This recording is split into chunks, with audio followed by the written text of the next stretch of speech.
What's up, guys? Welcome back to another video. Today we're going to be reacting to Rugby Explained for American football fans. Now this video was recommended in my first ever reaction video to rugby, and it was kind of like a short video. It was like 2 minutes long, and it didn't really get the point across, and it missed a few things, and it had me pretty confused. Then I reacted to a second video on how the rules are explained, but like even in more depth. And it was actually a pretty good video. It explained some good things. It missed out some of the rules, but it explained pretty much the majority of the game of rugby. But today we have a video for American football fans, which is me. I'm an American football fan. Steelers, let's go Steelers. And college football, Penn State, we are. But yeah, if you guys have any videos that I should react to, drop it down in the comments below. Tell me what you think about the video, if I made any mistakes as well. Like the video if you liked it. Pushes my video out to a lot of people like you. It would help me tremendously. And hit subscribe as well. I'm almost to 500 subscribers. Alright, let's get into the video. Explained for American football fans. All right, to get things started, I want you to picture one of those wild plays at the end of some football games when there's no time left on the clock and the team with the ball needs to score a touchdown. So it's basically a mad scramble with a bunch of laterals and backward tosses with the hope that by doing this, they will eventually be able to break through the defense and score. And by the way, this like never happens in American football. You can pass the football backwards at any point and any time. But it's kind of weird to me that they don't utilize it more because it's very unexpected. You never see it in an NFL game. In my opinion, I think we should implement some of the rugby rules and play styles into the NFL. We're watching some now, so it shouldn't be too hard to picture this. Now, imagine a game where every play is like this. So in our imaginary game, every play is this type of desperate, mad scramble. In this game, there are no forward passes. And in fact, a player on offense is not even allowed to fumble the ball forward or knock it forward accidentally. In this game that we're imagining, play doesn't stop when a player is tackled. The player just gives the ball to a teammate and the scramble continues. In this game, in order to score a touchdown, you actually have to touch the ball down on the ground in the end zone. And finally, imagine that no one in this game is wearing helmets or pads or anything like that. If you can visualize what this imaginary game might be like, you are well on your way to understanding rugby. In fact, rugby and American football more or less descend from the same game, which explains their many similarities. We'll get to You know what? I did hear about that, and I think that is why we actually call it football. Not that rugby uses their feet that much either. It's just that back in the day, we used our feet a lot more. And when soccer came around in the United States, we already had a game called football. In England, used to call it soccer or something like that, and so we just stuck with that name. But I regress, this is rugby, not soccer. I know that. the history of all of this later in the video. Quick disclaimer. Before we go any further, I just want to say one thing. The purpose of this video is to explain rugby for an American football fan. As was the case with my Cricket Explained for baseball fans video, which I highly recommend. I have no idea what cricket is. I know it's just like a flat stick and a ball, and that's all I know what it is. And this video is intended as a basic starting point, and it comes from my perspective as an American-born sports fan. This being said, if you think I've left something out that's critical for a person to know if they want to understand rugby, or if you think that something needs to be better clarified, or if you think I've made an error, feel free to leave a comment. The comment sections under my videos have been overwhelmingly positive and helpful, and I ask that you keep it that way. That's cool because after this reaction, I'm going to read some of the comments and see what I missed as well. The two codes of rugby. Now, if you want to understand rugby, the first thing to know is that there are actually two distinct versions or codes of rugby. And these games are different enough from one another that they are usually considered to be two distinct sports. The older and more widely played version or code of rugby is officially called rugby union. This is the video I reacted to. And rugby union will be... So it's older, more established form of rugby, played by more people globally. Okay. Blue for the purposes of this video. The slightly, but only slightly, newer code is called Rugby League officially, and this is the dominant version of rugby in Australia. Okay, so version of rugby more popular in Australia, Papua New Guinea, and Northern England. Northern England, really? more similar to American football. Okay. I'm intrigued. especially on the East Coast, in Northern England, and in certain Pacific Island nations, including Papua New Guinea, where it's the national sport. Rugby league will be yellow for this video. Each of these games generally goes by the simple name rugby when it's being played, and sometimes they use the even more generic term football. So it's important to know which version of rugby you're watching. Again, they are different enough from one another that they are essentially different sports. Now, in the United States, the predominant form of rugby is rugby union, and this is the game that most people are referring to when they just say rugby. And again, this is also the case internationally for the most part. Rugby league is much less common in the United States. In fact, Wikipedia says that there are only about 700 registered players in the US. However, international rugby league matches are shown regularly in the US by at least one cable network, Fox Soccer Plus. So for some people in the United Okay. States, rugby league might be the only version of rugby that they have available to them on television. Because of this, and because I know this channel has an international following, and also because like you might go to Australia and want to watch rugby and need to know what's going on, we're going to be covering both versions of rugby in this video. We will get to what makes Okay, now we might need to make this into a part 2 as well. Probably once we get into the 9-minute mark, once we get into the history, we'll make that the part 2 because there's a lot going on for me right now, and you're gonna have to bear with me because there's a lot of information here, and I'm a little slow. So each version of rugby unique. why is she smiling like that? Did you see that? Hold up. I know you Video. guys saw We that. will get to what makes each Bro, she is happy to get absolutely like decked, bro. Oh my god. version of rugby unique Oh my later in the video. Let's begin with a general overview that applies to both games.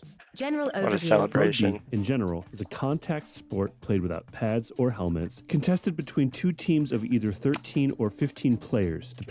Okay, so rugby union has 15 players.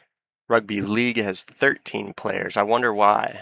Depending on the version of rugby. I'm guessing rugby league is slower or rugby union slower. I don't know. There are 7-a-side and 9-a-side versions of rugby. These are shorter and faster paced versions of the game that are often played at festivals. Rugby is played on a field that is 100 meters long and at least 68 meters wide. So that's 109 yards long and at least 74 yards wide. The field has markings at various points, and the markings are different depending on the version of rugby being played. These markings do have some significance within each game, but on the most basic Okay, so rugby field, the numbers are in between the dashes. Rugby league field, sorry. level, the field has markings at various points, and the markings are different depending. I wonder what those red lines are for. Interesting. Okay, and then the rugby union field only has the 22 marker down here. Okay, I feel like this would, I don't know. I don't know. These are the end zones, right? And this is where these little crosses here, this is where you would take the 2-point conversion, right? Unless they, I don't know. Someone said in the comments if there's certain points you can either go like further away or I don't know. You can like choose how far away you are, which I'm guessing is probably how far you scored into the end zone. I'm not actually sure. Let me know in the comments below unless this video covers it for me, please. On the version of rugby being played. These markings do have some significance within each game, but on the most basic level, the markings on the field are your best clue as to whether you're watching rugby union or rugby league. Regardless of the version of rugby being played, the center line on the field is called the halfway line, and the goal lines are called the try lines. At each end the try line of the field is an in-goal area, which is what we would call the end zone. The in-goal areas have a set of uprights that are called goals. Oh, so these are the end zone. Or the try area, or what did he say? But why are the goals on the inside? That's interesting. Like, what if you cream yourself when you run into it? Bro, I mean, that's CTE waiting to happen. And the out of bounds area is called touch. So where Would you say out of touch or just touch? we would say the ball went out of bounds, they would say it went into touch, or that Into touch? it's in touch. In rugby touch. match In touch. Why not out of touch? Well, because it would be in the touch. And that's called the touch. Whatever, dude. I'm an idiot. Let's keep going. begins similarly to an American football game. There is a coin toss to determine who kicks off, and the team that receives the kickoff attempts to move the ball down the field to score, while the team that kicked off tries to stop them. I didn't know there. I guess I did know there's a kickoff, but I didn't know how similar that was to our game as well. The team with possession of the oval-shaped ball is allowed to move it by running with it, kicking it, or tossing it laterally or backwards. Forward passes are not allowed, and an offensive team is not even permitted to play a ball that has been knocked or fumbled forward, even if the knock or the fumble was unintentional. Got it. You are allowed to punt the ball forward. The punt is often used to clear the ball out, similar to the purpose of the punt in American football. But the punt is also used offensively in rugby, which makes it the closest thing to the forward pass in American football. Yeah, Just like I in get American that. Oh, football. what a play, dude. Just a little touch right there. That was nice. Defenders are allowed to Beautiful make contact catch. with and tackle the ball carrier. Once the ball carrier has been brought to the ground, the tackling defender is required to release the tackle, and the ball carrier is required to give up the ball, which usually involves getting it to a teammate to continue play. The rules governing exactly what happens after a tackle has been made differ depending on which version of rugby is being played, and this is the biggest difference between the two codes of rugby. So we're going to be looking at this topic of what happens after a tackle in its own section later in the video. All right, let's talk about scoring. The objective in rugby is to score points, either by kicking the ball through the uprights, which is called a So in rugby league, it's only 1 point. In rugby union, it's 3 points. Okay. field goal, Interesting. or by bringing the ball past the try line and touching it to the ground, which is called a try and is very similar to a touchdown. Just like the touchdown in American football, Okay, so the try in rugby league is 4 points, and the extra point is 1 point. So that's a total of 5 points. And then the rugby union is 5 points, and the extra point is 2 points. That's a total of 7. So rugby union games are probably a lot more exciting, in my opinion. a try is worth more than a field goal, and after a team has scored a try, they get a free kick at the goalposts, which is called a conversion. A team can also score points via penalty kicks, which are Oh, sorry. The field goal, not the field goal. What'd you guys call it? I'm sorry. Yeah, field goal, drop goal, whatever. Okay. Do you guys actually call it a field goal too, or am I making things up? Okay, so a drop goal in rugby union is 3 points. Would you say a drop goal is harder than a field goal? Or would you say a drop goal is harder to make than a conversion, or no? field goal, or by bringing the ball I mean, past the obviously it try line depends and where the touching it to ball is, ground, but which is called a try and is very similar to a touchdown. Just like the touchdown in American football, a try is worth more than a field goal, and after a team has scored a try, they get a free kick at the goalposts, which is called a conversion. A team can also score points via penalty kicks, which are uncontested kicks at the uprights that happen after penalties, similar to foul Okay. shots in basketball. The number of points earned by all of these things differs depending on which version That's of cool. rugby you're I like the watching. penalty After points kick. are scored, the team that Should got do that in scored football. on kicks off to the team who just scored. So yeah, The team who got scored on kicks the ball back to the team who just scored? What? Doesn't that create like a heavy imbalance though? they go hard. A rugby player is only allowed to make a play on the ball or influence the game if So you really got to work for your points. Really got to work for them. Okay. Wow. Okay. they are onside. During play, being onside generally means being behind the ball from your perspective. Okay, so being onside just means being behind. Okay, so you can't. Okay. Yeah, because you can't pass it forward. Being offside itself is not a So penalty. these defenders in the white are offside because they're ahead of the ball from their perspective. Yes, they are. penalty, but it becomes a penalty when an offside player attempts to make a play on the ball or interferes with the game. There are some more Oh, so white was going that way. It didn't happen yet until now, because they were trying to make a play on the ball when they already had people in front of them. That's offside. So you have to wait till your entire team gets behind you before you make a play on the ball. It's very interesting.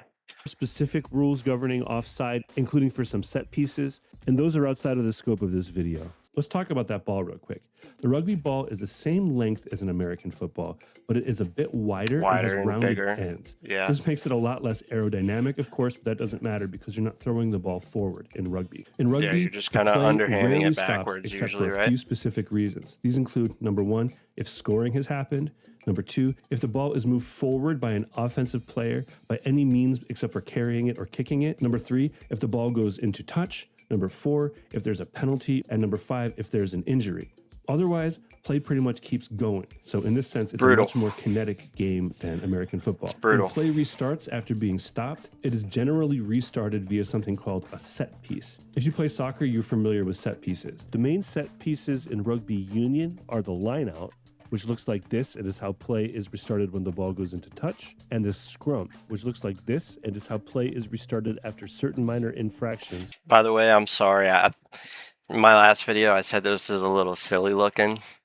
I mean, it is, but I mean, the NFL has so many plays that look silly. I mean, you're literally like reaching under a dude's sack, you know what I mean, to get that ball. So, Or when the ball To each their becomes own, huh? unplayable but stays in bounds. The scrum is intensely physical in rugby union, and there are strict and specific rules governing the scrum. In rugby league, the scrum is the only set piece, so it's how play is restarted anytime it needs to be restarted. Okay. But unlike the scrum in rugby union, the rugby league scrum is more of a formation than a physical contest, and the team that is awarded a scrum almost always gets possession of the ball. Compare these rugby league scrums to this rugby union scrum. This is another clue as to which version of rugby you're watching. Yeah. On screen right now are some basic rugby terms and their American football equivalents. This is for you to use as a reference. Take a screen. Okay, so try is a touchdown. Yep. Conversion is an extra point. Yep. Okay, so you score the touchdown, you get the extra point.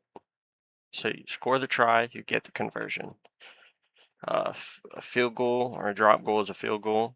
Touch is out of bounds. End zone is called the in goal area. You should just call it the end zone. I feel like that's like so much easier, right? The end zone. What else would you call it? Goal area. Probably not in goal area. Does anyone actually say in goal area? Or just like goal area.